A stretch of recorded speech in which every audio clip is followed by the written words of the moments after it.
அனுமனின் பக்தர்களுக்கு எதிராக சனி தேவர் ஏன் சக்தியற்றவராகிறார் தெரியுமா? தெய்வீக பாதுகாப்பின் சொல்லப்படாத கதை.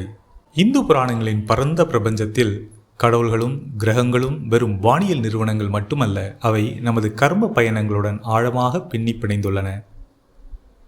அவற்றில் நீதியின் கடுமையான கிரகமான சனிதேவர் பயப்படத்தக்கவர் மற்றும் மதிக்கப்படுபவர். ஒருவரின் செயல்களின் பலனை, குறிப்பாக எதிர்மறையானவற்றை வழங்குவதற்காக அறியப்பட்ட சனியின் செல்வாக்கு பெரும்பாலும் துன்பம், தாமதங்கள் மற்றும் கஷ்டங்களுடன் தொடர்புடையது. ஆனால் ஒரு பெரிய விதிவிலக்கு ஆஞ்சநேய பக்தர்கள் ஆவார்கள். சனியின் நற்பெயர் இருந்த போதிலும் நேர்மையான இதயத்துடன் அனுமனை வழிபடுபவர்கள் சனியின் கடுமையான பார்வையிலிருந்து பாதுகாக்கப்படுகிறார்கள் என்று பரவலாக நம்பப்படுகிறது. ஏன் என்று எப்போதாவது யோசித்திருக்கிறீர்களா? அனுமனின் பக்தர்களுக்கு ஒருபோதும் தீங்கு விளைவிக்க மாட்டேன் என்று சனிதேவர் உறுதியளிக்க வழிவகுத்த கண்கவர் கதையின் வழியாக பயணிப்போம். சனி தேவனின் செல்வாக்கு மற்றும் பயம்.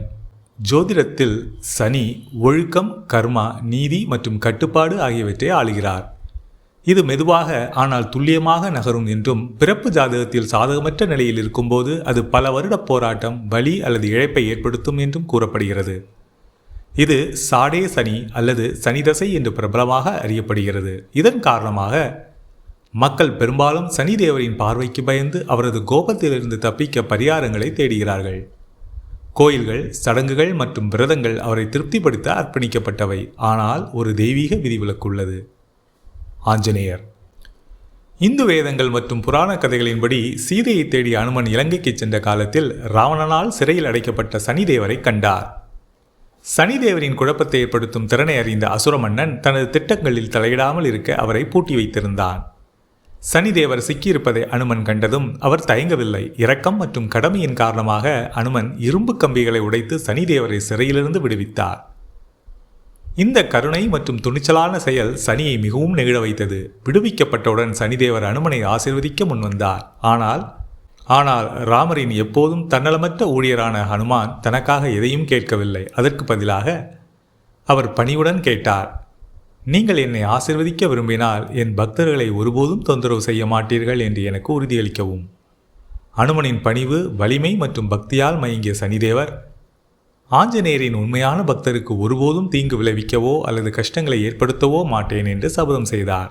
இந்த கதை இந்தியா முழுவதும் மில்லியன் கணக்கான மக்களால் நம்பப்படும் ஒரு நம்பிக்கையின் அடிப்படையை உருவாக்குகிறது.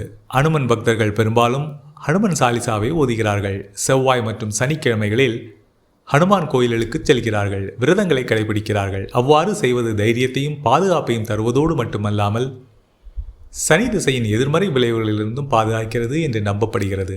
இந்த தொடர்பு ஜோதிட சவால்களை எதிர்கொள்ளும் மக்களிடையே, குறிப்பாக சனி திசையின் கீழ் அல்லது சனியால் ஆளப்படும் எந்த ஒரு கடினமான கட்டத்திலும் உள்ளவர்களிடையே அனுமனை மிகவும் பரவலாக வணக்கப்படும் தெய்வங்களில் ஒன்றாக ஆக்கியுள்ளது. ஆழமான மட்டத்தில் இந்த கதை கிரகத் தொல்லையிலிருந்து பாதுகாப்பை பற்றியது மட்டுமல்ல, இது பிரதிபலிக்கிறது தன்னலமற்ற சேவையின் சக்தி. எதையும் விரும்பாமல் சனியை விடுவித்த அனுமன். பக்தி மூலம் கர்மாவின் மாற்றம். சனி தனது நீதியை மென்மையாக்குதல். பயத்தை விட பணிவின் வலிமை. அனுமனின் வேண்டுகோள் தனக்காக அல்ல, மற்றவர்களுக்காக.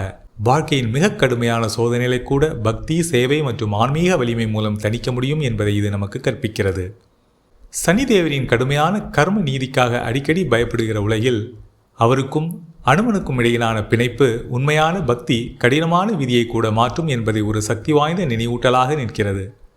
வலிமை மற்றும் விசுவாசத்தின் அடையாளமான ஹனுமான் தனது பக்தர்களை நீதியுடன் வாழத் தூண்டுகிறார். அதற்கு ஈடாக மிகவும் அஞ்சப்படும் தெய்வீக சக்தியிடமிருந்து கூட அவர்களுக்கு பாதுகாப்பை வழங்குகிறார்.